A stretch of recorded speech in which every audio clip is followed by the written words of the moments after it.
Hello and welcome back to the Comic Literate podcast, the podcast that does deep dives into the best of comic books, graphic novels, mangas, penny dreadfuls, webcomics, newspaper comics, and essentially any single frame illustrations where the characters use bubbles to talk or think.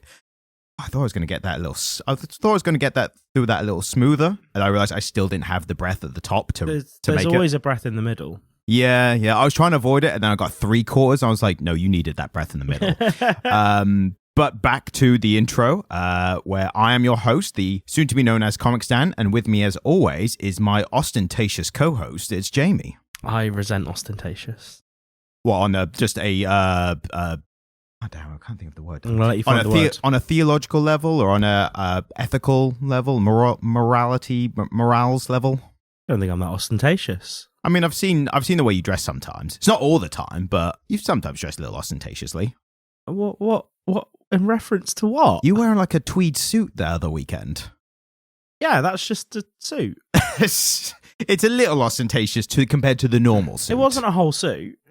I'm not saying you're Elton John in like the full like sparkling garb. You fucking outfit. wait. You fucking wait until you get married.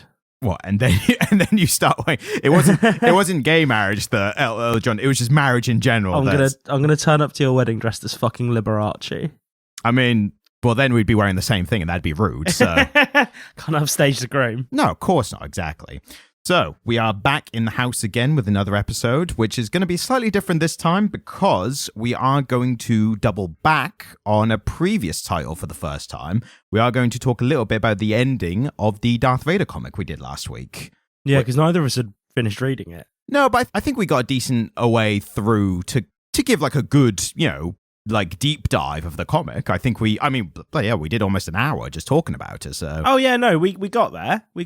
And it was a great comic because we had so much to talk about, having not even finished it. I think that was a testament to it. I think once we finished it, it redeemed Athra's character for both of us, didn't it? It definitely did for me because I had higher qualms with it. But we'll get into that soon. I don't know if we'll do that before or after the main title, but also that's going to be quite a contrast in how we talk about that because we'll get into it sounds like we're already into it. Well, do we want to touch some corners first? That's probably the worst way I could have put it. Touching corners. It sounds like the opposite of touch grass. It's like stay indoors, like touch the corners of the room, kind of thing. Do you have a corner?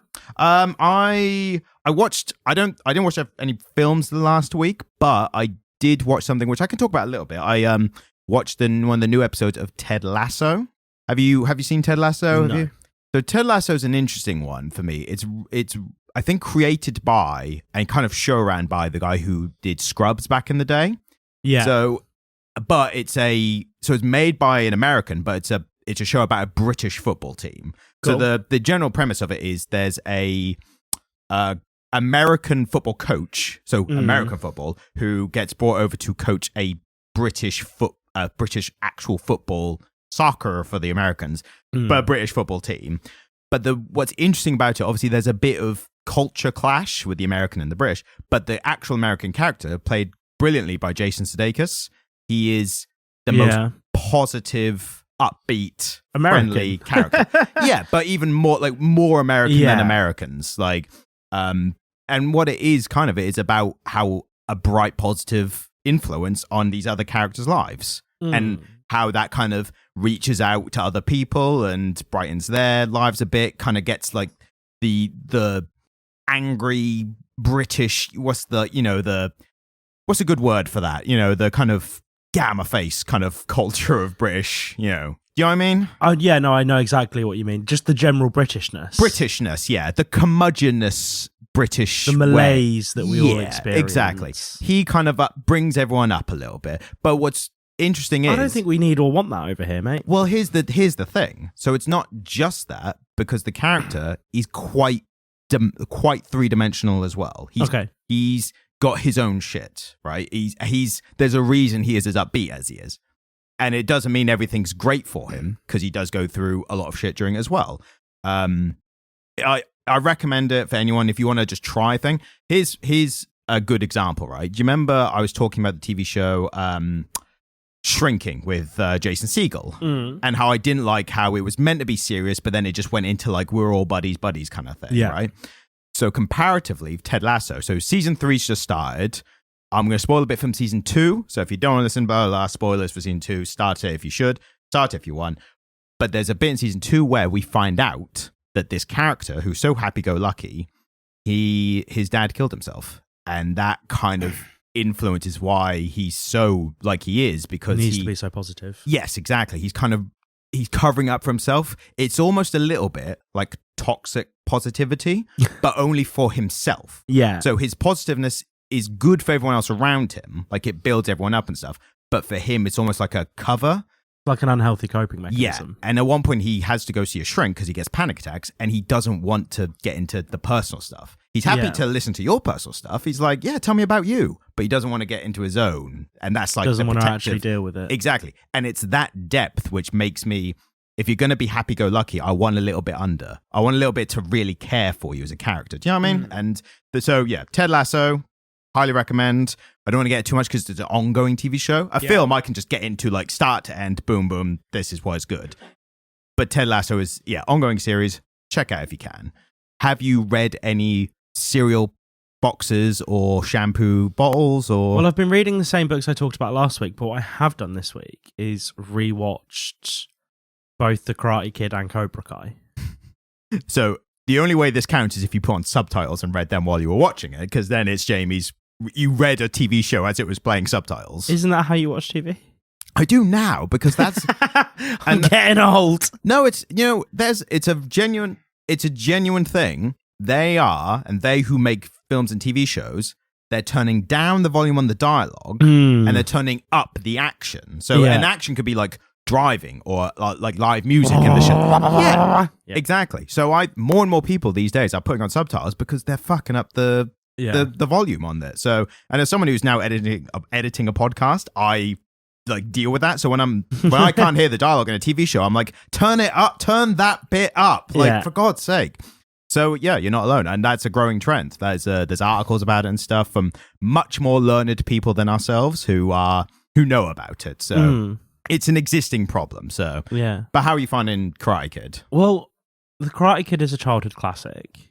I love The Karate Kid. Is that what inspired, without getting too much detail, that's what inspired your own martial arts experience? I don't know. I feel like my parents stuffed me into karate because I wasn't very good at anything else. So I tried scouting and detested it far too much, not tying and being nice to people. And then I tried football, and I distinctly remember my granddad watching me play football and coming away from it to my dad and being like, does he always daydream this much? But as a youngster doing a lot of karate, The Karate Kid resonated with me in a big way. Have you seen The Karate Kid, firstly? I think I saw the original Karate Kid quite a few years ago. Okay. I know the gist of it, yeah. Have you seen Cobra Kai? No, but I've heard a lot of people talking about it. So you know the mean blonde kid? He becomes the protagonist of Cobra Kai. He's the protagonist. And what you find is that they've done a really great job of drawing a lot of parallels between the relationship between Mr. Miyagi and Daniel and Johnny Lawrence and this kid Miguel, whilst also showing all of the ways in which, it largely thanks to the lessons he got from Mr. Miyagi, Daniel has become this quite wealthy, successful man, but he really wants to be a Miyagi figure, and life hasn't hit him as hard, and so he doesn't have a lot of that wisdom. And so there's a moment where they show a flashback of him teaching his daughter karate, and he's trying to tell her that he shouldn't use it to hit people. He says, karate always here, never here. He points at her head and her belt. Right. Which you'll like if you're familiar with The Karate Kid, you'll remember that's when Daniel asks Mr. Miyagi, when do I get a black belt? And Miyagi says, the karate's always in your head and your heart. It's never in the belt. And he tries to just like reuse Miyagi's wisdom, but it doesn't come off right because it was situational. These were just brilliant things that this man was saying to him. And so it's really fun watching Daniel LaRusso's character unravel a little bit while you watch Johnny Lawrence kind of go on this journey from being a deadbeat to finding a bit of purpose in teaching these kids. And obviously at the end of, at some point in The Karate Kid, you find out that Miyagi had a lot of struggle. And, you know, he was an Okinawan soldier who fought in World War II and lost his wife. And it was all quite, you know, life was quite challenging for him. And so, yeah, it's been really fun. And it's also just full of rad 80s rock songs and big karate fight scenes. And it's very camp and it's very stupid, but also quite heartfelt. It sounds like it does a good job of not only referencing, but almost homaging the originals, but also recontextualizing them in this new story. Yeah, it's so great. And the bullying in The Karate Kid is quite surface level. It's, you know, physical altercations and the kind of bullying that you experienced in American high schools in the 80s. But with this being made in, I think it might have even come out in 2020. It might even be a pandemic one. Yeah, probably, yeah.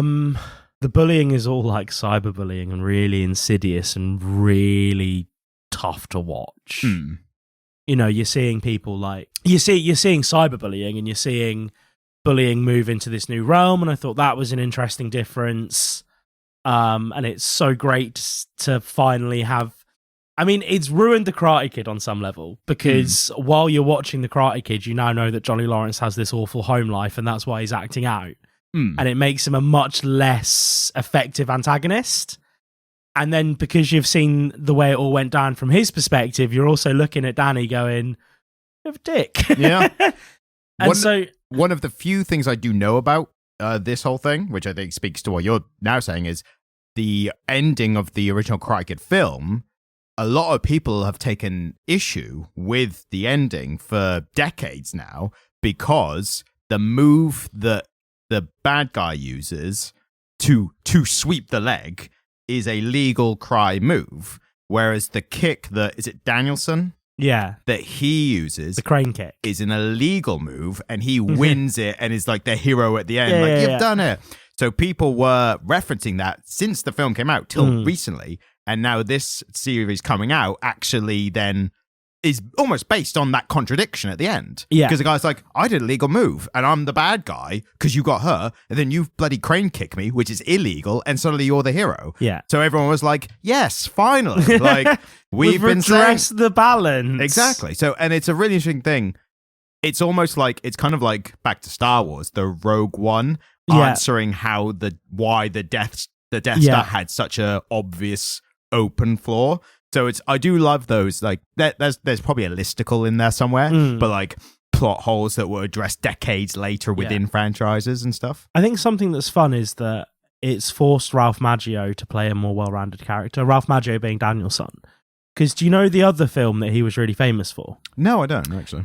It's The Karate Kid, but with blues music. Right. So he is a kid learning how to play the Spanish guitar in like a conservatory, whatever you want to call it. And he meets. I think in America, conservatory has like that meaning, and in here it's the attachment to a house. It's a glass box you put on the back of your house when you've made a few quid. Americans, write in if you have conservatories attached to your houses. I think they call them lean-tos. Really? And I think they're prominent in less affluent communities, shall we say? Well, that's all of England comparatively. Well, yeah, fucking A. But no, yeah, Ralph Macchio essentially plays Daniel's son, but he's learning how to play blues guitar, and that's his journey and that's his thing. Right. And it culminates in something fucking magical, which you need to go and watch the last scene. It's a young Ralph Macchio, right, playing a Telecaster, which he's not really playing because it is actually being played by Steve Vai, who is the person he's having the guitar battle against. Right. So it's the Karate Kid guitar battling Steve Vai. It's magical. It's wonderful. The most 80s thing you could possibly. So fucking 80s. Yeah, no, and I think I don't know what the chronology of it was, but it was around the same time that he was in Karate Kid. Like, he hadn't aged much. Yeah, because a lot of actors have a hot minute. Yeah. They have a hot minute of a couple films, and then it's that you don't hear from them for ages afterwards. So. And then Billy Williams Zabka's performance in Cobra Kai is really solid. Fair. Like, William Zabka, who plays Johnny Lawrence, puts in a great performance. I think he is the perfect 40-odd-year-old Johnny Lawrence. Like, he nailed it. He's so good at it. And yeah, no, I would highly recommend both The Karate Kid and Cobra Kai. I would say, to be fair, I think this is our most like mainstream recommendations. Like, you know, these TV shows that are already mega popular and everyone's already talking about. We think you should try them out. Yeah, we think you should have a look. I think there's a 6th season coming out soon. Yeah, the later seasons jumped the shark massively. The TV show I just recommended, the cast recently went to the White House to speak about mental health and whatever. So it's all like, you know, this little hidden gem that no one knows about. Like, have a check out, you know? Right, should we talk Vader? Yeah, well, I was about to say, and this is a little spoiler for this episode. Do we want to eat our vegetables, or do we want the good stuff, the meat and steak first? Like, what do we want to do? Gonna have pudding first. Pudding first, and then our vegetables, and then we're gonna eat our peas and carrots. Okay, and I've got a little crossover segue, so I'm gonna try and remember to do that. There's a sexy segue. A little bit of a sexy segue. Sexy segue. I mean, it's going to be a bit sadder when I do it, but you'll see what I mean. It's a sexy segue moment. I suppose it works Brian for us. And Jamie. Are segues sexy only to linguists and, you know, like language experts? Like, ooh, that combination of subjects or writers, I suppose. Honestly, the thing that gets a linguist the most hot under the collar is a correctly used semicolon. Yeah, I have no idea how that works. Yeah, and I've looked up. I was like, what is a semicolon? I read the definition. I was like, I still have no idea what I'm doing. I don't think I could truly be friends with somebody who didn't use the Oxford comma. Well, this is going to be awkward after this episode. Do you not use the Oxford comma? I mean, I use commas, so they might be Oxford. Do you know what the Oxford comma is? I've heard it before, but I can't remember the definition off the top of my head. When you're listing things, you know how you'll say you need to get some bread, cheese, eggs, and bacon? Oh, yeah. Would you put a comma after the last and? There's only one and, isn't there? Oh, it's a... Yeah, sorry, would you put a comma after the and? No. You fucking animal. That's the Oxford comma. Because the thing with it is, right? Right. If you say, I need some bread, eggs, cheese, and bacon... If you don't put the comma there after the and, it groups the cheese and bacon together as if they're a pair. Right. And so you need to put the comma there to show that the cheese and bacon are weighted the same as everything else in the list. And it's not like some weird combination cheese-bacon product that you want. It is cheese, comma, and, or cheese and, comma, bacon. That's the Oxford comma. Oh, no. Well, thank you, everyone, for listening to the Comic Grammar podcast. We're literature, apparently. I claim us to be a literature podcast, so I guess we should probably have a bit of grammar in there as well for all those real grammar nerds who are listening. Do you know what a grammar nerd is actually called? Grammar Nazi? No. That's what I've heard, but okay. What is it? Grammarian. That sounds exactly like a grammar nerd would call themselves. All of the grammarians currently listening are going to be like Jamie Saurus. All 12 of them are going to be absolutely peeking out There's now. more of us than that. There's dozens of us. I've ever told you about the time I got really excited in a Waitrose. I mean, I can understand why one would get excited in a Waitrose, but I'm going to guess that this is for not the similar reasons. So, you know when you go to the small tills, and you don't see them as often now? The automatic tills? No. So this was more of a thing when the tobacco counter was just a functioning till. Right. So you had your big tills, but then you could also take it to the little till with the lottery tickets and everything. Yeah. And they used to have a sign on that till, didn't they? Right. Which said that it was 5 items or it said less. But it should be fewer. Hey. And I was in a Waitrose and I saw they had a 5 items or fewer sign, and I shit you not, I got really excited and took a photograph of it. Obviously, only Waitrose would have that grammatically correct. It's like, our staff demand correct grammar when they're buying their alcohol and scratch cards. Yeah, 100%. Yeah. Well, you can be drunk and still a grammarian. Well, like I said, if we get the niche audience of grammarian podcast listeners, then fantastic. And if we turn you on to some comic books as well, even better. What a bonus. And speaking of comic books, that's not the segue, but... Oh, I was waiting for not the sexy segue. That is... Sexy segue. We're going back to Vader because, I mean, we haven't done this yet, but you read to the end without purely on your own volition, and you wanted to talk about it. So I was only about 10 issues before the end as well myself. So I was like, you know what, I'll get into it. Do you want to, since you proposed the idea, do you want to start off on it? I mean, how did you feel about the ending? I loved it. I liked it. I'd say between like and love. I enjoyed it, I would say. I think the thing is, we talked at length about not fully understanding Athra's motivations. And the way it ended is that Vader did eventually push her out of an airlock, but by her own sort of grit and wit, she'd survived that. Well, I really appreciated how intelligent the character was. Yeah. And I appreciate an intelligent character, an intelligently written character, because it just makes sense. So where all the time that she was like, hey, if you don't trust me, you can kill me with your lightsaber or whatever. Whatever you do, don't throw me out of the airlock because I bloody hate that. And then at the end, he throws out the airlock. She's screaming, you bastard, I told you don't, baba. And then when she's in the airlock, she gets collected in the exact same way that they collected the credits that were floating in space in the space heist. And then she goes, I knew he was going to do that because it's Vader. If you tell him your worst fear, he's going to do it because he's the worst person. Yeah. So that really redeemed the character for me. And to be fair, the character didn't need redeeming in my eyes. I had just a specific issue with her, and I was that for me totally covered all issues. I was like, this character's smart. She knows what she's doing. She was trying to play both sides. And yeah, great character overall. And I think the resolution of it was that, because it didn't make a whole lot of sense to me that Palpatine was finding all of these quite obviously not as powerful as Vader people to kind of put him in a cohort with. And of course, we get to the end and we get to all test, and it kind of, it makes his motivations make sense. And it's a nice payoff for everything that Vader did in the book.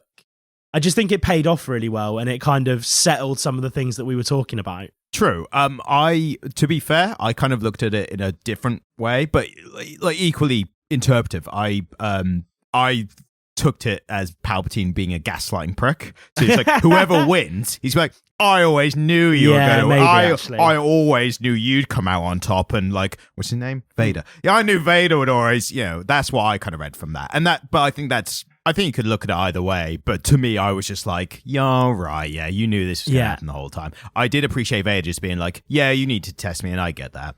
I liked Thanos. He was, in the end, I think it was a bit of a surprise, but in the end, he was a diehard imperialist. Yeah. He was literally like, I want to die to ensure the Empire is in good hands with you. He's like, I could have gotten away with it. You could have not known it was me who was doing all this. But I wanted you to kill me because I didn't want you to waste any possible effort trying to find the person who did this to you. So he was doing it to strengthen the Empire. And I was like, yeah, he comes across as a fanatic. And like, that makes sense. Whereas when Aphra did it beforehand, it didn't come off as, it didn't make sense. Whereas Thanos was like, explained in very simple terms, this is why I'm willing to die for the Empire. And then, yeah, Aphra also redeemed herself. I think it tied up really nicely, like at the end, where we can't remember his name, the guy with the eye, the other guy, the weird eye, the head of the fake. Silo, yes. He was like, I've got a plan. And the plan's work. He was just like, all right, but I've got this other plan. And then that didn't work. He's like, oh, bollocks, I'm going to die. So that was like a cool, like, de-escalating of like very confident to running scared. Like, I thought there was a good gradual turn into that. Overall, glad we finished it. Yeah, really glad. Not as much to say now because, as I said, we've covered all the kind of main parts of the story. So now, what I was saying before about Aphra, I did find that in reading this week's title, I felt like I owed Aphra an apology. And I mean, I felt I owed the fictional character Aphra an apology. Because I judged her for being a bit too quippy when we were reading Vader. And after I read this week's title, I was hoping and praying to be reading Aphra's quippiness instead of this current week. I'll explain in detail. I picked a title. I thought I'll pick like a new released title so we can, do another new one. I've really taken for granted the fact that we've only really been doing good to great titles so far. Good to great comics, I'd say. This was bang the fuck average, wasn't it? Even below average. And here's the thing. And I want to get this across, because I want to get this across. I never want to do a bad comic for the sake of ragging on it. I never want to just talk shit about something that's bad for the sake of doing something that's bad. I literally picked this out thinking it was going to be at the very least interesting because so the comic we're doing is called The Ones. It was a recently released comic created and written by Brian Michael Bendis, who is a well-known comic writer who has written a lot of the biggest titles in Marvel. Spider-Man. He wrote the Ultimate Spider-Man and Miles Morales, and in writing it created Miles Morales because that's why he was that was where he was introduced. But so, I mean, we both read this, and I think we probably had a similar reaction to it, where I think So I'm getting all turned around because I don't know when we're talking about a good one. I'm just excited to talk about it. So, for reference, I enjoyed it so little that I got halfway through the 4th issue and decided that me taking a nap would better serve me recording this podcast than finishing the book we're talking about. Yeah, I was trying to keep my eyes open. Yeah. And again, I genuinely feel bad. Like, I feel bad so much that I almost considered not talking about it this week. Because I don't want to talk about bad stuff. I don't want to criticize anyone's creation that they spent time and effort, because I don't think it's offensively bad. I don't think a lot of effort was expended here, Ryan. Well, I think there was effort expended in the wrong way, like in a way that I can criticize the execution. I don't feel like it's offensively bad, and I don't feel like it's shouldn't have been made. Put it this way, if someone reads this title and enjoys it, then good on you. Like, I'm not gonna I don't want to shit on anyone else's time. I don't want someone to see this episode and be like, oh, they're doing The Ones. You know, there's an expression for that. Sure, go ahead. Yucking on somebody's yum. that's very good. I don't want to yuck on anyone's yum here. Exactly. Yeah, 100%. I think we're going to be using that a lot during this. Not only this episode, but if we get into this situation again in the future. It's from a show with Zay Frank. Just to give credit to the person who came up with the expression. Yep. Don't know if you know who Zay Frank is. Nope, no at all. Absolutely should. He's wonderful. But we're not here to talk about Zay Frank. I would like to get into my first issue with the issues. Do you want to start with your challenge for recommending the comic without spoiling it? Yeah, okay. And again, this is my least concerned I've ever been for spoiling a comic. But I feel like we should still uphold to, the standards. Okay, so imagine The Devil Went Down to Georgia, the song, right? Yep. Instead of it being... Wait a minute. Devil went down to Georgia. He was looking for a soul to steal. He was in a bind and he was out of time and he was going to make a deal. So, young man throwing on a fiddle and a sound. Johnny. Imagine The Devil Went Down to Georgia. Yes. But Johnny isn't a really good fiddle player. He is a mismatched bunch of heroes that have been drawn together because of a prophecy, none of whom are that interesting. And then the devil is a petulant, 6-year-old boy in a business suit. I'll tell you what, in this particular instance, I'm not as bothered about spoilers or not. So we're only talking about 4 issues. It's a 4-issue run that we're talking about right now, which in itself, I think we've done 5 issues of other titles, and they've been very interesting, very, very good. That's like a volume run. That's about 100 pages almost, or over 100 pages. So I'm just going to give the blurb just so we're this is the story. Was my description not good enough? Your description, I think, hit on the main parts of the story, but what I left out, I think, was the setup. So the fact So the characters, the reason it's called The Ones is the protagonists are all their own prophesized The Ones. So whether children or superheroes, they all had these prophesized roles within battles between good and evil to certain degrees. So I'll read the blurb because it gets it across. I think we're going to be taking this blurb with a pinch of salt because these are normally promotional. So they're normally talking about how good the comic is. So from award-winning writer Brian Michael Bendis, which I did check is correct, he has won awards, comes the next best awesome super team to end all super teams, The Ones. Every single person in every mythology that was told they were the one are brought together for the first time to defeat the one, the actual one, the real actual one. This amazing new vision is brought to life by wunderkind artist and co-creator Jacob Edgar. Now, he's who I feel especially sorry for, because I don't know him. I feel bad for, like, equally punching up to Brian Michael Bendis. Yeah. He's an established comic book writer. He's written titles that have already been award-winning and seminally received. Because I have issues with the way that comic was laid out. Exactly, yeah. But oh my.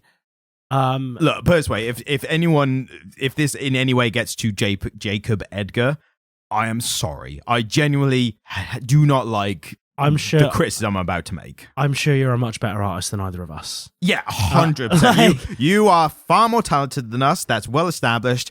I hope to read more of your work in the future with better expectations than what we've done. And you know what? My biggest gripes on the art. My biggest gripes are with the writing, not the art. So can we jump straight into my biggest issue with it? Yes, go ahead. I don't give a fuck about any of the characters. Mine's basically the same, but I found all the characters far too quippy. And again, I said this about Dr. Aphra in Vader. Yeah.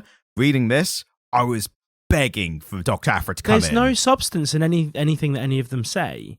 And it's like, yeah, so you're introduced to this whole host of characters.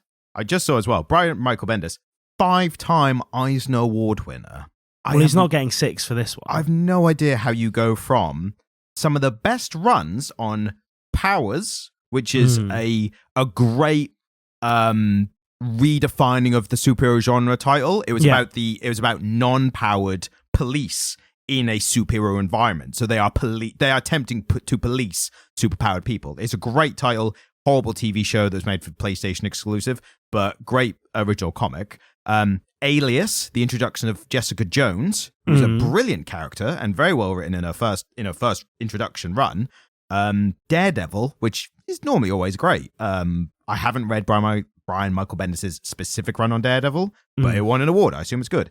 And Ultimate Spider-Man, which, as we said, reinvigorated the character and created one of the most popular new characters in Miles Morales. And I think what we're seeing here is a trend of, and this is one of my few compliments to this title, the actual premise is interesting, which is why I picked it.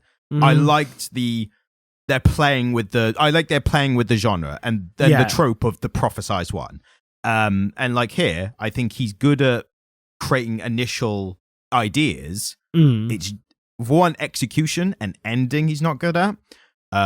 Civil War 2 was a Marvel title I read a while ago, which was written by him, and it ended the ending was literally like, don't worry about it anymore. Like they built up this really big debate, and it was about future crime. So they had a character who could tell the future, and it was like, if this character sees people commit crime in the future, are we justified in arresting that person now or not? Or do we have to let the crime happen, but fear the hurt that might cause to people? Yeah, I'm familiar with it, I think. So it caused like this universe-wide debate between characters, which honestly didn't need to happen. You had characters in like random other titles, like bloody Deadpool. Someone like, what do you think about this? Deadpool's like, well, I actually take this stance. It's like, who cares? It doesn't affect you. You can have an opinion, but it doesn't. Character doesn't need to. Whereas in the first Civil War, it was about the Super Registration Act. Yeah. That required an opinion from everyone. And then in the end, the character who's having all these future seeing visions and everything just ascends, I think. Yeah, they do, yeah. Disappears. And then everyone goes, anymore. Well, doesn't matter now. And I thought that was my first instance of, this Bendis guy's not great at the endings. So, before I was interrupted. I mean, that's the whole podcast, but go on. The issue here, I think, is that the characters lack actual character substance. And so it's really hard to differentiate between all of them. Like, I don't hear a unique voice among them. No, not at all. There's the grumpy old man with the sword, and he's a little bit distinct. But there's these two female characters. The one who is the demon hunter or the demon hunter's friend. I can never remember. Honestly, at this point, I read it half an hour ago, and I'm not sure which one's which. Yeah. But I think the white one with the red hair is the demon hunter. Yes. And then Nova, the superhero. Yep. there are times when I had to double take on the panel just to see which one of them was speaking. Yeah. And so I don't know I think that's a failure of the art because none of them had a distinct voice. Yes. And there are ways to very quickly and incredibly succinctly give a character a distinct idiolect. And he didn't do that. And I thought back to Supergirl, and Supergirl and her companion, whatever her name was, I forget now, they did a really great job of showing. There were panels where they were showing conversations between the two, but they weren't showing them yet. It was like the opening of a conversation before the actual conversation started on the panels.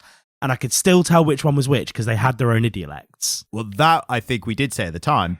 It was a smart technique by Tom King to give this alien race, not even alien race, this alien character, but their own idiolect. But again, I think, it was a smart choice, but it's something that can be done I think the Tom King one, that was an extreme version of that. Do you think? Well, because most characters are people who grew up in similar environments and speak similar ways. Yeah, I suppose. But even...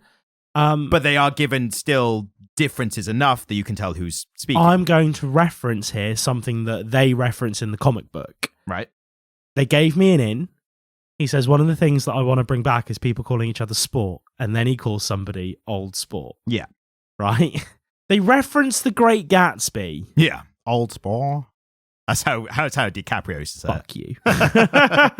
What, for the listener, The Great Gatsby was one of my favourite novels growing up. And for me, The Great Gatsby was a film I saw one time. Oh, that's all I have to say about it. You've not read The Great Gatsby, have you? I'm not the literature guy here, man. But it's one of them, It's one of them. All right, once we got the Patreon up and running, we'll do like a swapsies. Oh, can I make you read? It's only like 180 pages. I have a bunch of copies. Yes, but in response, I'll make you watch a wrestling match.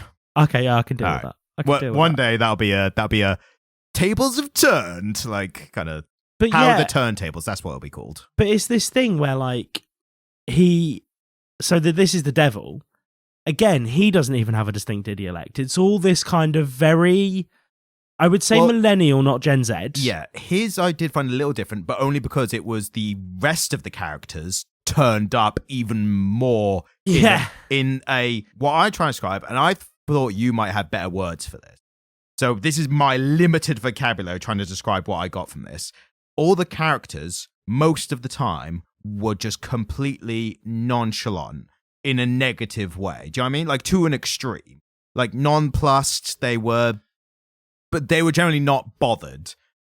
There was no sincerity in any of the heightened tension moments. So like if everything's casual and there's two friends, and not even friends, but just two people in a calm environment, they could be making quips and smart aleck remarks to each other all day.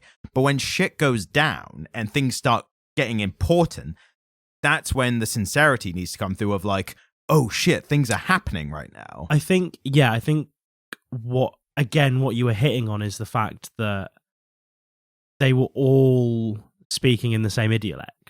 And so they all had this very quippy, very sort of, I want to say like 2000s sitcom.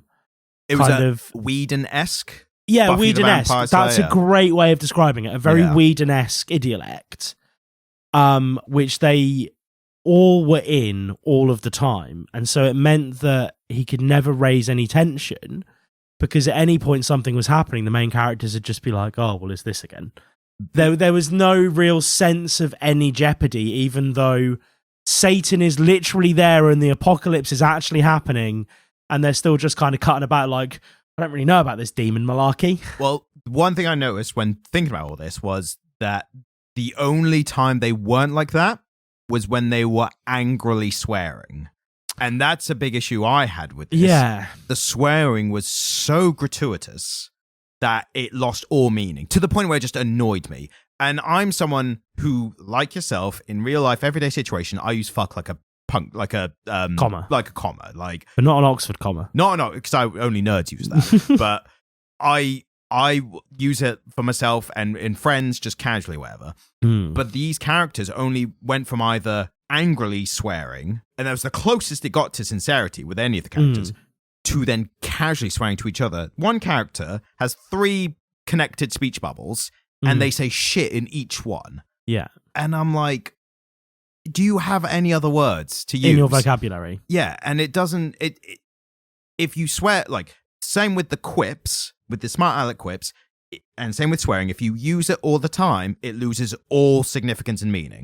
Because I think there's this moment in Why the Last Man where Yorick kind of walks up to something and he sees something. And there's a single beach bubble with the word fuck in it.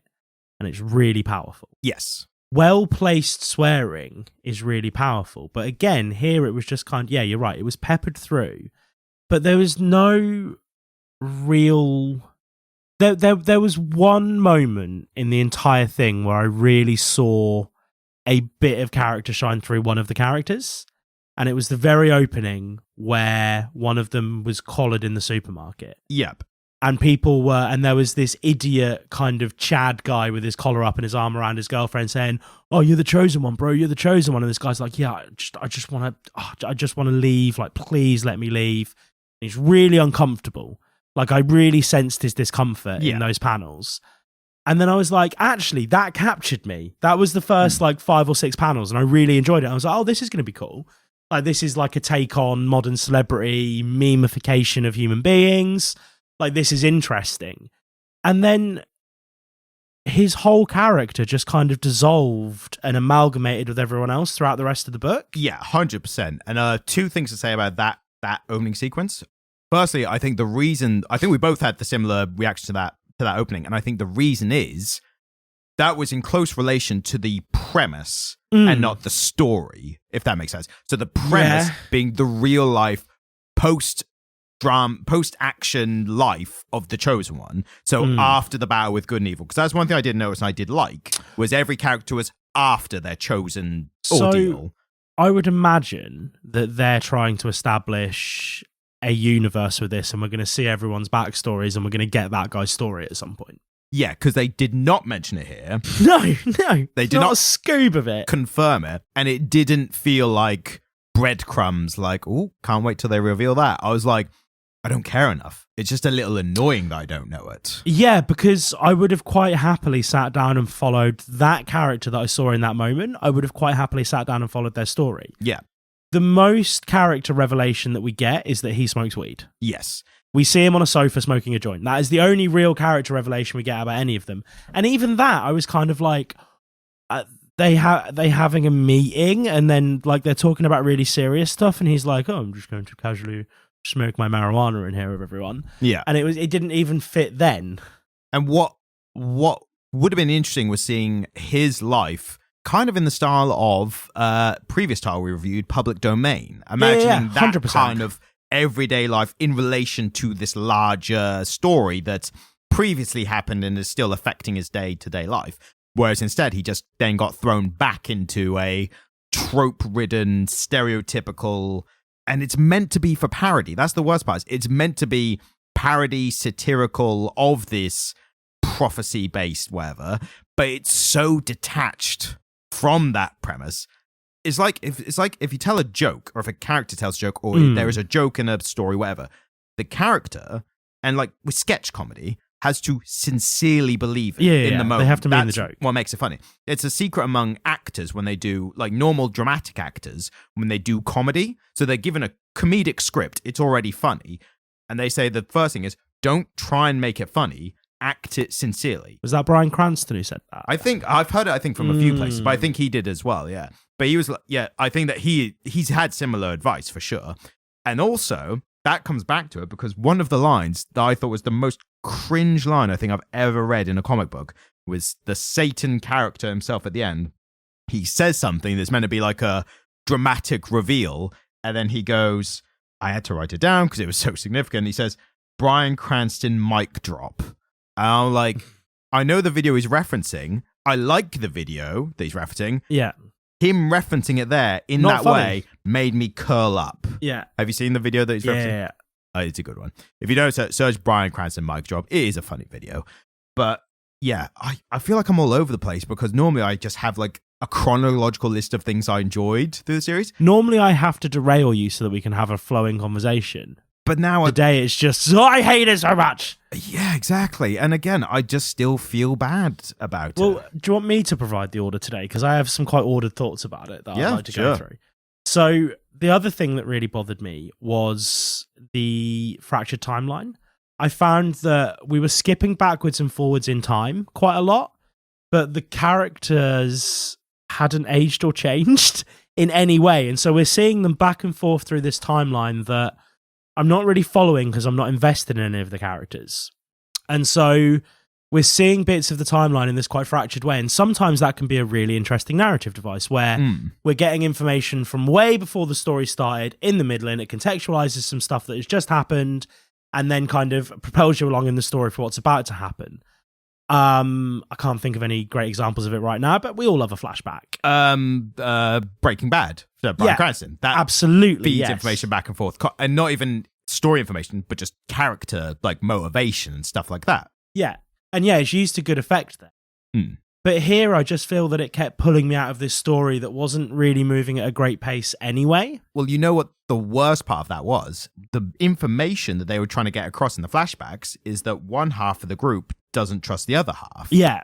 But that doesn't matter when they get back to the present. No, it doesn't. It matters for like a second when one's like, well, I don't trust them. And then it does not come back at all. It has no effect on the story in the way that they operate as a group. Yeah, because then later when they're battling Satan, and again, another coincidental thing. It's like, by the way, Satan can't actually attack you, but he can defend himself if you attack him. It's like, oh, that's like coincidental that you don't have to rush into a battle now with Satan. It has to be more dialogue because that's all these characters are good for. Yeah, absolutely. Which you've told me by having them only speaking. Even when action was happening, they were just quipping. Entire time. Bloody Vader, when Vader had no dialogue during the action scenes, they were so much better. Awesome action scenes. Yes, I agree. And in this one, I'm like, demons are getting beheaded, and I don't care because I'm just reading this. Ooh, we're too cool to actually care about what's happening right now. Yeah, and it just angered me. And so the way that they introduced it, so essentially they all get pulled into a room, and somebody says, "Yeah, there's a baby. It's Satan. He is the chosen one." And the first thing they jump to is, "Are we going to murder the baby?" Which I actually appreciate as an interesting plot point. Yeah. And I was like, oh fuck, we're gonna get some evil baby orphanage action here. You heard of the evil baby orphanage? Where it's the compromise of like not killing the babies but taking them away from their situations. Basically, baby Hitler, take him to an orphanage so he doesn't become Hitler. Yeah, it's an idea that the Green Brothers had, the Vlog Brothers, many years ago, and they talked about the evil baby orphanage, and it ended up being a card game that's quite good. And I was like, oh, we're going to have a really interesting kind of means of dealing with this baby without killing it, right? Yeah. And then they all quip at each other for a bit, and then they just say, well, should we come back in 16 years then?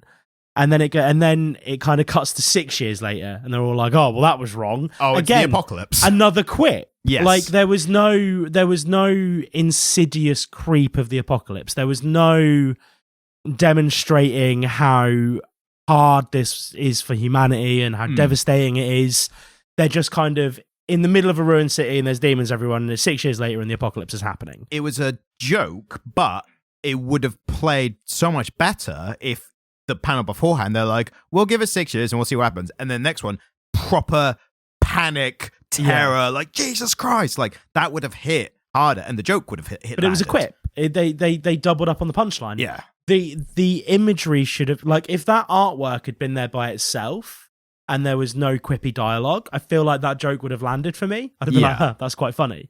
But they needed the characters to be saying things all the fucking time. And I found that element challenging. The other thing I found really challenging going into that. Could you pin in that 1 second? I've just got one thing while I remember. Okay. I think it's a good point. There's a constant, there's a criticism of the MCU films by people who aren't fans. Yeah. And the way they criticize the quippiness in that is they've invented lines that haven't actually happened. Right. But is used as an over-exaggeration. So the way they describe it is MCU films are full of characters who react to situations like that and they go, well, that just happened. Yeah. Or the other one is, he's right behind me, isn't he? Yeah. So those lines have never happened in the MCU, but they are an exaggeration where to another person who's seen them, you go, yeah, I get what you mean by those lines. To an even more exaggerated term, it was the Morbius film with "It's Morbid time." Yeah. But this comic was that entirely. The fact that the characters didn't say those lines is almost shocking, because that's right in the theme of how they talk, isn't it? Yeah, no, it is. Well, that, like, when the apocalypse happened, it should have been, well, that just happened. But yeah, so I just had to get that out because I thought, like, I need to, while I remembered, because I think I forgot it earlier. Your other issue was the layout. Yeah, see, I would think I was so distracted by the lack of quality dialogue that I didn't even focus on the layout. So we've talked a bit about how we really like classic page layouts. Full pages, rule of thirds, horizontally. This comic book would break the panels down into these tiny little panels that all could have been half a page and squish them all together. And I found that I was having to squint to read the vast blocks of dialogue I was seeing. Like, there was a lot it was quite, because it was so dialogue rich and they were really squeezing it into these tiny panels, it made it scan really badly. Yeah. And I was struggling to read it. Like, I genuinely physically struggled to read this comic book. And that should not be the case in such a visual medium. Yeah.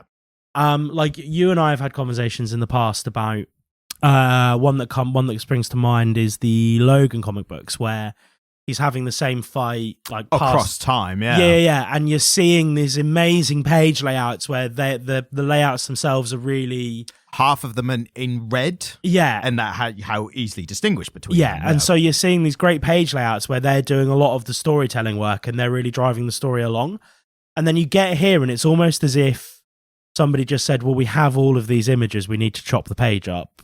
Chop it up, mate. Yeah. Like, I don't feel as though the page layout was thought out in a way that was going to assist the story being told. The page was just chopped up however the fuck it was chopped up, and they printed it. And that bothered me, because we've been reading books that have done such a good job of it recently. It's going back to what you said, you feel spoiled. Because we've read books where that kind of thing has really helped push the story along, and then you're looking at it being done quite badly here, I would argue. You know, I genuinely thought that there wasn't, in these days, I didn't think there was a comic this bad.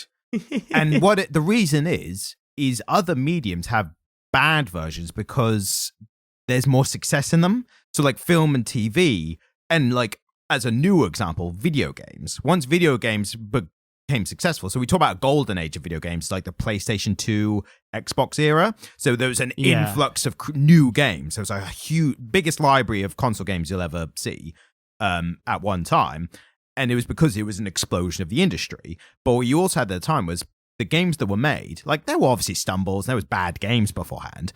But for the most part, the people who worked in the industry loved video games. So even if you had a bad one every once in a while, it felt like most of the time they were made with love and care. Yeah. Now we are at the loot box, pay to play. Oh, the video game industry's a cesspit. Yes. But I always believe that because of its success. Success attracts people who aren't passionate but want to make money in this specific area, or think they can be successful, or make success off other creatives. So I think that's a thing with a lot of other mediums, and I don't think that's really happened with comics. I don't think comics have had, like, success to the extent the intellectual property has absolutely had success, but in other mediums. So, like, film and TV and games, obviously. But comics themselves as a medium has not, I don't think, has attracted that. And what we have here, I don't think it's a sign of, like, bad comics now. I was just surprised that one as bad as this could come from such an award-winning guy. And because now that we talk about it, I've read and enjoyed a lot of his shit. I'm like, so he's done good stuff. We know he's capable of good stuff. And so what? Like, I'd be fascinated to ask him how this came about without being as a bastard to be like, why is your latest comic shit? As like, obnoxious. Exactly. Yeah. But I'm genuinely fascinated. Like, I don't want to be an arsehole, but that question really does fascinate me. I think what's happening here is there's a very distinct tone that he wanted to achieve. And that tone was more important in the writing process than the content itself. And that's why the content suffers. And so it feels a bit style over substance. And also, I think when you pitched this to me, you said like they're trying to make a new kind of ensemble cast of heroes whose stories are going to be told. And so maybe there's a sense that actually this doesn't need to stand alone for very long because they're going to start releasing books which tie into it. And so actually we might get that character depth later and we might see their own unique voices and their books might look and feel and sound different. But as it stands as like a piece of work that I've just had plopped in front of me, it suffers for that, doesn't it? Yep. And are you about to play something on your phone into the microphone? Not into the microphone. So speaking of tone, I was reading about Brian Michael Bendis because, again, fascinated by where this comic actually came from and how it came about. And it was generally talking about his writing influences. So he mentioned some previous comic book writers like Frank Miller and Alan Moore.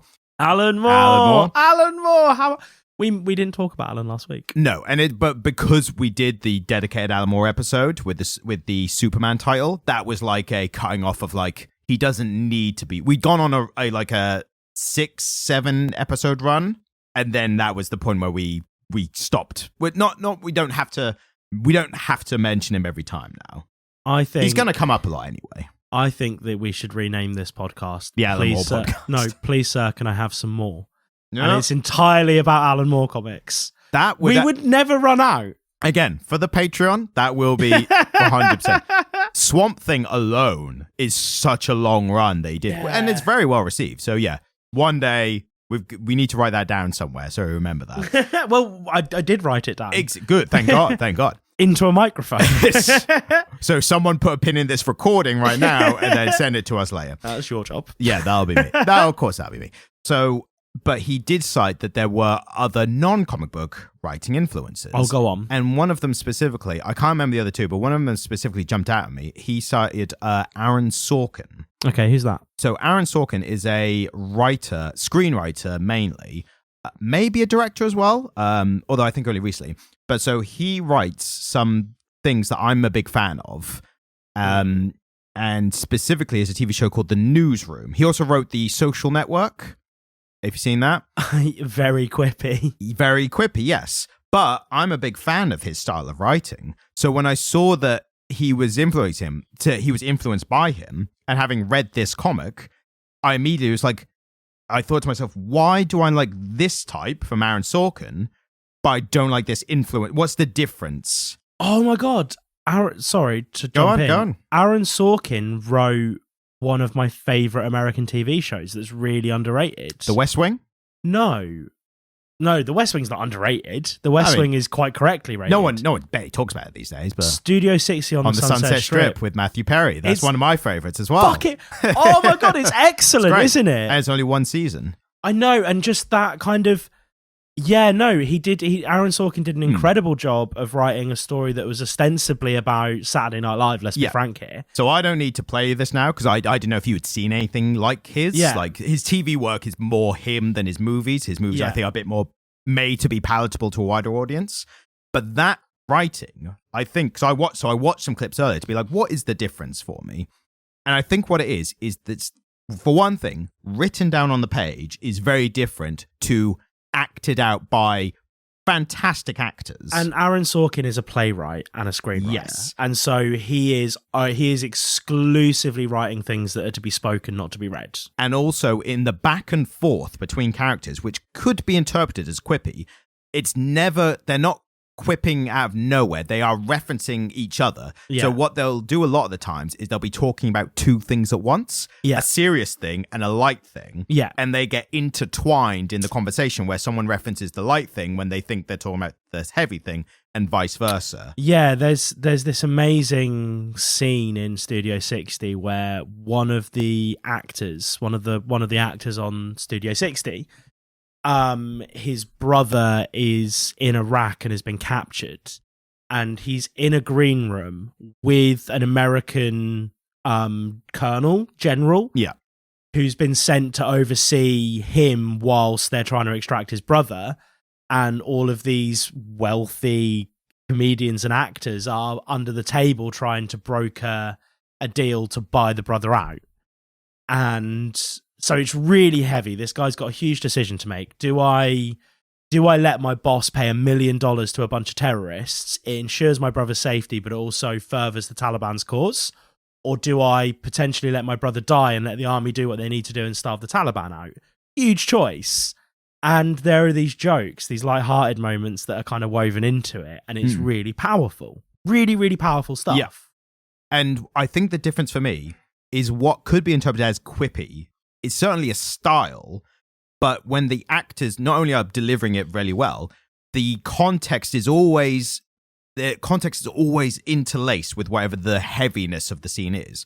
Yeah. And in this comic, it didn't feel like any heaviness at all. There was never any weight to any situation. So are you trying to argue that he was writing like a screenwriter in a printed medium? I think he was specifically trying to write like Aaron Sorkin, but it was coming off like Joss Whedon because it didn't have he just couldn't get the weight of any. The characters did not have any sincerity reaction to any of the ways. I'm using the word sincerity a lot. It's the only word I can think of to describe like an earnest reaction to what's going on. Word. And when the Sorkin characters are quipping, it's because they're written as very highly intelligent characters. Because Aaron Sorkin is an intelligent screenwriter. Yeah. So they're talking about multiple things at once. They're going back and forth on subjects.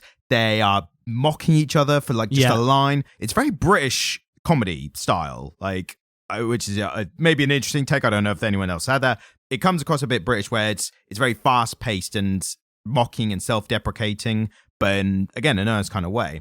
And I think that also it feels more realistic because people in real life, we've probably both been in real life situations, like heavy, dark situations, and someone can make a joke or a flippant remark and it breaks the tension a little bit. Yeah, and 100%. But it's not as hollow as like well, that just happened. It's like, it's always like really closely related to whatever the actual main topic is, whatever the actual deeper subject is. And the other thing as well is, when you say about the written page, there is a beat and a cadence to this dialogue in Sorkin stuff. So it's edited, it's performed and edited in a way where it's very fast, it's going very much in between. You have to really pay attention as a viewer, but it all makes sense. And it doesn't feel fast to be fast. It feels fast because normally the situations like Saturday Night Live copy or a newsroom, or the bloody White House, they are high tense situations that they have to be fast and talking quick and stuff.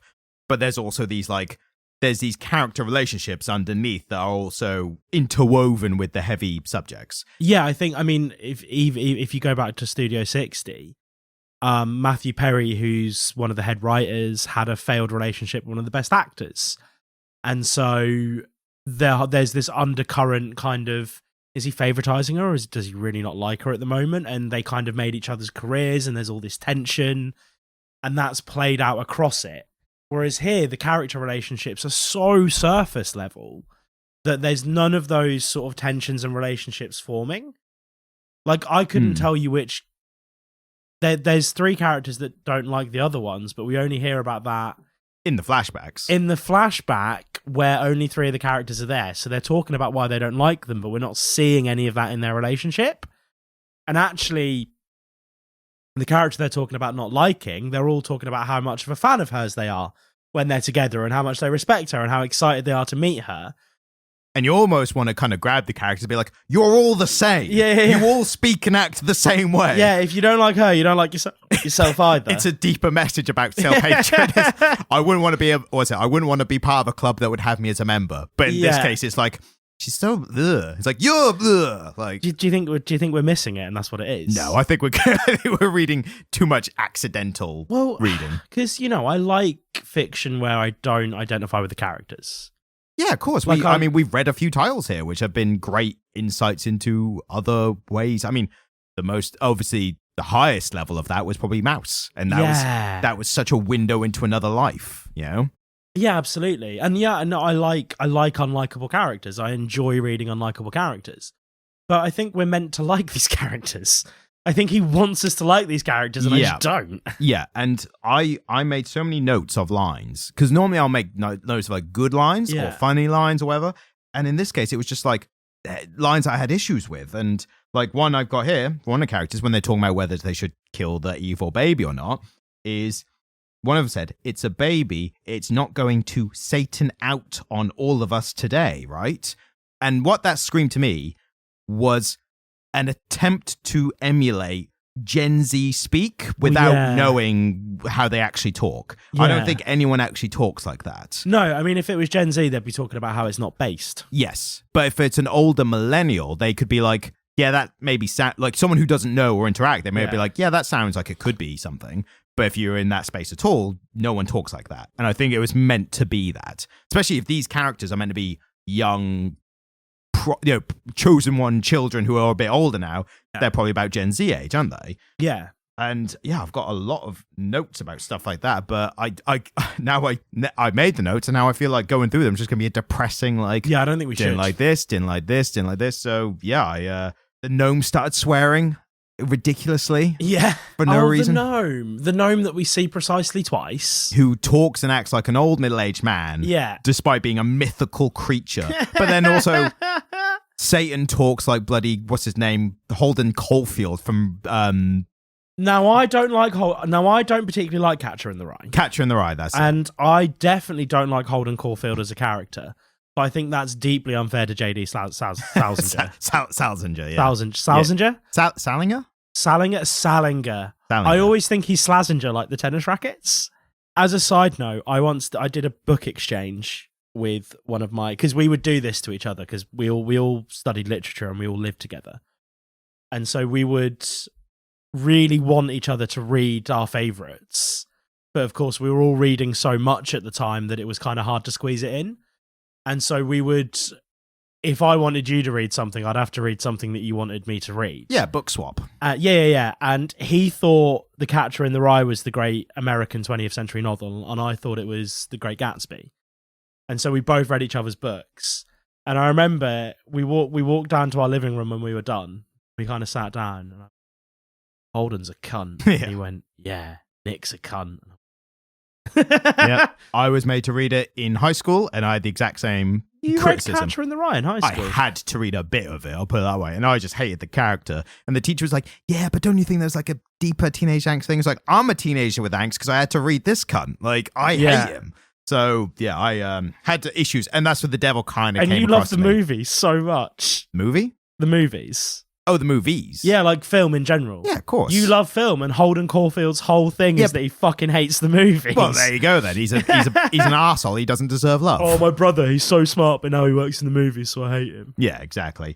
I'll tell you one thing with the swearing that reminded me of. The amount of gratuitous swearing. I said before, like, if it was used more sparingly, then obviously, like we both agree, it has more power. But alternatively, what I also reminded me of was you can use excessive swearing in a good way as well, but it also falls short of that because the characters are, it's like an attempt at being cool for swearing a lot. What it reminded me of was, have you seen the South Park episode where they say shit 300 times? That's hilarious because they have the counter, and it's extremely, like, the point is it's meant to be overdoing. It's meant to be over the top. An excellent example from comic books of gratuitous swearing that's used to display a character really well is Negan. Yes, yeah. And he used it very creatively as well. Oh, Negan's swearing was almost beat poetry. Yeah. The way that Negan swore and the way he wove those words, like the way that, what's his name? Like a beat poet? No, the guy who wrote The Walking Dead. Robert Patrick? Robert Kirkman. Robert Kirkman, that's Rob it. Kirkman. Is it Rob? 1 minute. That's it. Google it. We're doing the Jamie's Googling things song. Yeah, Robert Kirkman. Robert Kirkman. The way that Robert Kirkman wove that into Negan's character and made it central to his character. Yeah. It was so gratuitous that it was there for a reason. Whereas these characters, when their swearing just kind of comes out of nowhere and it doesn't serve a purpose and it doesn't help me understand them as a character any better. And it doesn't help me understand the situation they're in any better. It just kind of falls flat. The whole thing falls flat, unfortunately. The quipping and the swearing, I think they can both be summed up with this, which I thought of while reading, was characters, superhero characters I thought who do quip a lot, what works with them. And the two I thought of was Spider-Man and Deadpool are the biggest. Now, Spider-Man, canonically, I don't know if this was retconned, but I thought it's a good character aspect. The reason he quips so much, and the only time he quips, is when he's in high tension situations. And the reason he does it is because when he started being Spider-Man, he was 16 years old. Yeah, he was a kid. So he was in these life or death situations, scared to death. And the way that helped him get through it, his defense mechanism, was to become aloof and detached and just make jokes. And what's really interesting is in the MCU, in the most recent Spider-Man they gave us, because Tom Holland's Peter Parker is just kind of in awe of it all. Yeah. He's not as quippy. Well, he is he's very sincere. He is when he's wearing the costume more so. And that's the difference. I think Peter Parker's not a naturally quippy person. No. But if you take that character and put them in a high octane situation, and the same thing, there's a little bit in the game that happens where he is in a situation where someone's heard some really bad news. That's it. He's working with, it is in the Spider-Man video game, and he's working with Dr. Octopus, Doc Ock, but Otto Octavius. But he finds out he's got a degenerative disease, and this is before he becomes Doc Ock. Yeah. So he's building the arms because of a motor disease. Yeah. And the thing they're working on breaks. So Doc Ock is like, God damn it, or whatever. Like, and Norman Osborn's the mayor. And he's like, and Norman Osborn has stopped their process by cutting off their funding or something. Yeah. Just like, God damn you, Osborn, like that. And because he's the mayor, Pete goes, yeah, I didn't vote for him. Yeah. And that's quite funny. And then Doc Ock turns to him and he goes, sorry, I make jokes when I'm uncomfortable. And I was like, that's the thing. That's what makes it good. Because it's a character trait and it's specific to him. And Deadpool, he does a lot because he's crazy, but it's funny. Yeah. But what is important, and again with the swearing with Negan, if one character does it, or a few characters do it, it's a characteristic. If every character does it, it's nothing. It's a feature of the title. Yes. And it's the bad guy from The Incredibles. If everyone's super, then no. But it's that, isn't it? It loses power. And I think that's the biggest issue I had with this comic. And you've articulated well, every character just came off exactly the same, and you couldn't distinguish between them. So yeah, it was not a good title overall. What do we think to the art style? I thought the art style was passable, and that's probably the worst thing I've said about an art style. I thought it was really pretty. So I think it did the job, but it never pulled my attention. I didn't like the character models. I thought the character models were all a bit bland. Something that really grabs me in a good character model for something like this is a good silhouette. And the only one that had an interesting silhouette was the kind of hulking bloke with the sword. Yes, he was the only distinguishing one from his silhouette. Yeah, exactly. There weren't really any great silhouettes. But again, that's not necessarily down to the artist. Like, the artists themselves might not have done all the character design. Yeah. I thought some of the bigger panels, the bigger layouts were quite pretty. Yeah. I mean, he had a really nice sense of color. Yeah. There was a really good sense of color. I actually quite liked the character model for Satan in his little suit. Yes, and then, but as soon as he started talking, I was like, "Oh fuck this guy!" Oh yeah, no. But I think I know what you mean. I think making the Satan either look like a miniature Jimmy Carr is how I'd describe him. He had a smug smirk. Yes, entire time, and I thought that was quite good character design, and I quite liked the panels that had him in it. But so the art style I thought was quite fun in places. Yeah, there was one thing I did like, and this was, if anything, this actually might be a worse thing because now it's a problem that it didn't get used more. But the gnome is talking about the afterlife at one point, and they say like, "Oh, where do most people go ever?" And he goes, "Most people's souls get chucked away." Yeah, and the guy Wilson is like, "What?" And he's like, "Yeah, most people just spend their entire lives on their phones. Like they don't do anything to be worthy of heaven or hell." And for me, I was like, that's a scary kind of thought. Like the idea that the typical fear is, will I go to heaven, the good place, or hell, the bad place? Yeah. And it's like, you could be so insignificant in your effect on the world that your soul is literally just thrown in the bin. Your net effect on the world is zero. And that kind of spoke to like, you could either be really good and go to the good place, or still better than being chucked away. You could be really evil and at least go to hell, but you'd still exist. Like, I thought that was such a smart little plot point, and then it just never gets picked up again. Yeah, absolutely. And that's I think what Bendis's issue here is. He's got the ideas and he's got the concepts, but the dialogue and execution just completely fell flat. Do you know what it's made me want to do? Read something better? No, you know the Futurama episode where he has the violin duel with the My robot devil? favorite episode, yeah. Yeah, it's made me want to watch that again. Yeah. It's made me want to listen to The Devil Went Down to Scunthorpe, which is a British punk cover of The Devil Went Down to Georgia, and watched that Jesus. And watch that Futurama episode. It's made me want to watch the duel with the devil format in all of the places I've seen it handled really well. Yeah. That Futurama episode, I think, is one of the best episodes of television I've ever seen. It's excellent. Yeah, I love one of my favorite lines, and this is probably one of the lesser known lines, actually, it's kind of meme, so it's actually fun. It's Zoidberg when he's like, when Fry gets his normal hands back, he's like, I can't play now. And Zoidberg's like, the music was in your heart the whole time. And then he starts playing with his shirt. He's like, your music's bad and you should feel bad. That got memed, and that's one of the better ones. You did not read the end of this title, so I'm just going to give you two things that I think you missed out on. I think you didn't get to. One is they beat Satan because at one point they beat him. So Satan he has to pick one of them to fight one of his champions. Yeah. And that will decide it. Does he pick the completely unextraordinary one? The black guy? Oh, he picks him. So he picks him because the unextraordinary one is the girl who doesn't know why she's there. No one knows why she's there. It's never explained. Oh, so we don't get a payoff for that? No. But so what happens is he suspects picking her, but then he goes, this seems like a trick, and I've done this number of times. I feel like if I pick you, you'll suddenly have powers or something. So I'm going to go with this guy who was a chosen one and apparently did save the world, but we never find out how. So he picks him, and then for his champion, there's like big demons in the background. It's like, which he's going to pick? And he goes, I'll pick the girl. So his champion is the girl. So he makes it that this guy has to kill this girl to win.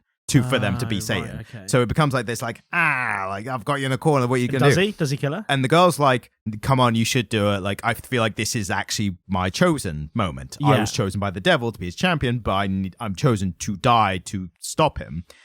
And then they're consulting with Wilson. They're like, what does the prophecy actually say we do? It's like, the prophecy just says you handle it. Like, you come together and you handle the situation. Yeah. So the superhero one flies through so Satan turns into a giant stereotypical Satan. Yeah. He's like, this is my true form. I'm getting comfortable to watch this battle between these new friends or whatever. And then the superhero one just flies through his head and kills him. Oh. And that's how they end it. Oh. It's extremely deflating. Oh. And bad. Oh. And again. So the only super was the Deus Ex Machina the entire time? The Deus Ex Machina was the friends we made along the way. Oh, no. Fuck you. You use my own words against me. But it's so deflating. It's just like, I guess we've won now. And the other point. You might want to re-angle the microphone. I know you've done it out of sadness, but if we want to hear we want to hear your sadness. But for reference, guys, I just headbutted my own microphone out of the way because out of pure depression. Yeah, I'm just done. Well, and the worst part. Oh no, that wasn't the worst part. So after that, they reconvene. You know the epilogue, right? Oh, there's an epilogue. So they're all together. Yeah. I feel like we might have to make a clip out of this, but I also don't want to spoil the ending of a new comic on like YouTube Shorts and TikTok. But, nah, fuck it. So they're in the epilogue. Yeah. And then another prophecy appears. Oh. And it says something along the lines of like, we need you to stick together in case something else happens. Next prophecy will be incoming shortly. So like await next like mission control. Yeah. Await next communication.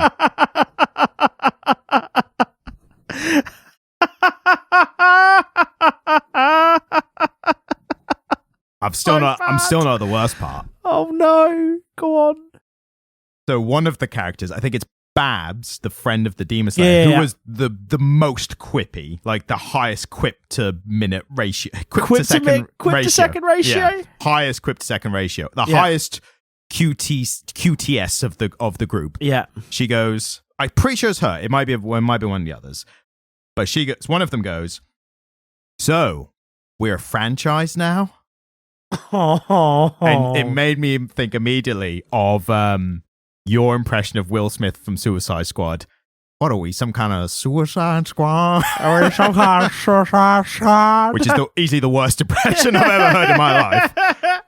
But I immediately thought of that when I read that. I was like, mate, God. Because they'd done the meta self-referential thing. He had said when the devil had met Girl with No Powers, he was like, "Oh, what are you, like a author insert fourth wall break?" Yeah. Like there's a whole text block of what he says. I actually took a picture of that moment because I didn't like it. I hated it so much. And what did he say? Can you read it out in your best movie voiceover guy?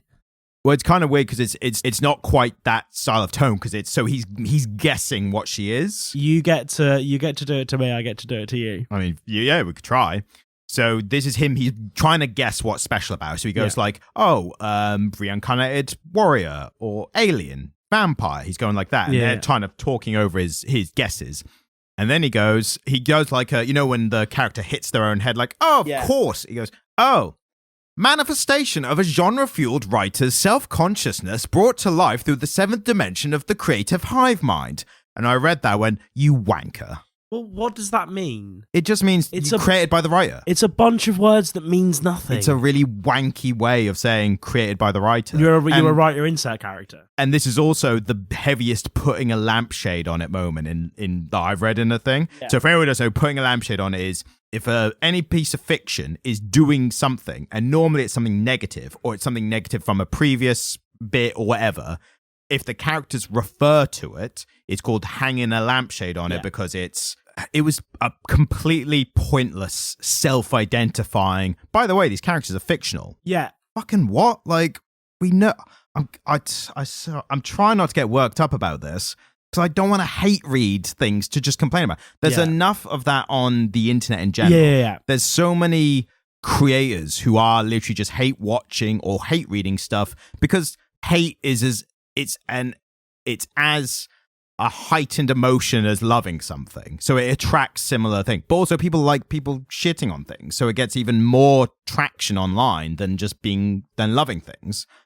And if it was like a movie or a video game or television show or music, I'll happily rip on that stuff because there's so many assholes in those industries who are just making shit for the sake of making shit. I feel like comics still feels like this sacred kind of like, come on, no one's like, most people aren't reading comics. It's just us. Like, let's all appreciate each other's work, and the people who are making them aren't doing it to get rich. They're doing it because there's money in it, but for the writers and the artists, there's not like music publishing money in it. Successful is making a living off it. Yeah. And so, I agree with you. I don't want this to be a negative podcast. I don't want this to be a place where we go to say the reasons we think something's shit. The problem that happened here is that this is the only thing we'd read. Well, and also I feel like if something comes out and we read it, I still want to be honest about my opinion. Yeah. So I'm hoping this comes across as a reluctantly honest review, for lack of a better word, than a God, this was shit. I can't wait to talk shit about this comic. Yeah, no, we're not here to talk shit about stuff, as evidenced by the fact that we talked about the things we liked about it. I mean, the very few things we probably should have done a section. I was like, just fast forward here if you want the good stuff. Yeah, but it is just peppered through, so we just weren't overly negative all the time, which we have been. I would describe. My final verdict. I want to describe this as a big swing and a miss on writing cool, likable characters. Yeah, I agree. I totally agree. So, I mean, that's all we can sum up as, really. But it's this thing where actually, what's his face when he did Public Domain? Chip Zdarsky. Chip Zdarsky presented us with quite unlikable characters that we really liked. And to be honest, I like not liking characters if I'm meant to. Like, that's the worst thing is when you're trying to make me like a character and I don't. This is the thing, right? We were looking at kind of deadbeat tattoo artist and a gambling addict. People with really unlikable traits, but because they were three-dimensional, well-presented characters, we saw bits of ourselves and bits of people that we've loved in them, and we saw something in them, and we liked the characters for that reason, but I just didn't see anything in any of these characters. There was nothing there to get excited about. And I tell you what as well. What? I tell you what, because you coughed on I tell you what as well. The brother, the tattoo artist brother in Public Domain, very quippy. very nonchalant. But that was his character. That was him in a nutshell. He was the character who didn't take anything seriously. Yeah. And that was his negative trait. So when he made the quips, they were still sometimes funny. In fact, he was funny quite a lot of the time. And it was always contextual. It was always related to what was happening, not the characters or backstory. Like in this, Demon Slayer who doesn't believe in demons was like, were you dense? Like, I see you fighting demons. Like, you're not too cool to believe in demons if you are a Demon Slayer character. There's no point did Blade or Wesley Snipe say, I don't even believe in vampires. That's for nerds. Like, I mean, do you know what she reminded me of? Who's she reminded of? Well, no. What my first thought was. What was that? Is if someone put Buffy the Vampire Slayer through the wash on the wrong setting. Yeah. And just washed everything interesting out of her character. Well, I said earlier about it being Whedon-esque. Buffy was Whedon's big first one after Firefly, big first main show. Buffy was good though. And she was also a chosen one. Yeah. So that's why she obviously made the character. So I don't mind them making a parody Buffy character. Yeah. Just could have made them individuals. Yeah. That's all. I feel like I'm wallowing in Yeah, let's end it. Let's just on a positive note where we just thank you for listening. That's as positive as we can get. Thank you so much for listening. If you've read the book and you disagree with our interpretation, please send us an email at comicliterate@gmail.com. I would legitimately love to hear from people who enjoyed it. And I'd like to know. Not because I want to change my mind, but I like the idea that even if I didn't like something, that someone else got something from it. Yeah, I would absolutely. genuinely like that. So if you enjoyed the ones, if you want to fight us or argue us about it, also hugely welcome that as well. Love the discourse. So let me take us out. Let me fucking pull this car back into reverse of the ditch of depression that we've driven into. If you like the Comic Literate podcast, we take the best bits and turn them into YouTube shorts, and that's on the YouTube channel, which is Comic Literate. Yep, and TikTok. So Comic Literate on YouTube and TikTok. You can find highly edited versions of the very best bits of the Comic Literate podcast, and we really, really appreciate it if you support us there. And if you really want to help us out, you can leave us a review. Best places to do that are on Spotify, Amazon, and Google Podcasts. Is it Apple Podcasts? Apple Podcasts, yeah. I forget that you Apple people exist. Yeah, they're the other side, so. And thanks so much for listening, and good night. Godspeed and good night. Hey.